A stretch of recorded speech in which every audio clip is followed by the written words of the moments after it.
இப்படி தெரியுமா? ஒரு சிலவர் எல்லாரையும் சொல்லல. ரொம்ப அசிங்கமா ஒஸ்ட்டா வீடியோ போடுறவளுக்கு நல்ல வீடியோ தேடி தேடி பார்க்குறது, நல்ல லைக் போட்டு அவள பிரபலமாக்கி விட்டுறது. ஓ நம்ம பண்ணதெல்லாம் கரெக்ட்டு, நம்ம இதெல்லாம் இதுன்னு சொல்லிட்டு அவள வந்து வாரவும், போறவன், இருக்கவன் எப்போ இன்னும் சொல்லக்கு வாயில ஒண்ணும் வரல. ஏன்னா பாச்சா பல்லிய தான் விட்டு வச்சிருக்காளுவ. இந்த திவ்யா வாயில சத்தியம் மக்களே எனக்கு அது. அப்புறம் இங்க ரவுடி பேபி சூரி எல்லாம் என்னத்துக்கு இருக்கு? 5, 6 சரியான இவங்கலாம் வந்து இந்த ஒஸ்ட் டேஷ் சொல்ல போனா என்ன அவ்வளோ என்ன அறுத்தாலும் எனக்கு பரவாயில்ல. ஏன்னா அவ்வளோ அறுக்க அளவுக்கு நான் ஒன்றும் இது பண்ணவே இல்லை.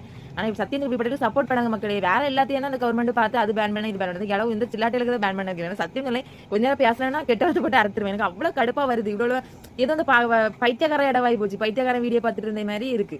இன்னும் கொஞ்சம் நம்ம ஒரு அறிவுபூர்வமா அப்படிப்பட்டதெல்லாம் பாருங்க. ஜோக்கு போட்டா பாருங்க. இப்படிப்பட்ட ஒரு 10 பேர் கூட கடந்து இது பண்ணதெல்லாம் கடந்து வீடியோ போடுவோம் அதை பார்த்துட்டு கிடக்காங்க. சரியா? என் வீடியோ நீங்க பார்க்கணும்னு நான் சொல்லல.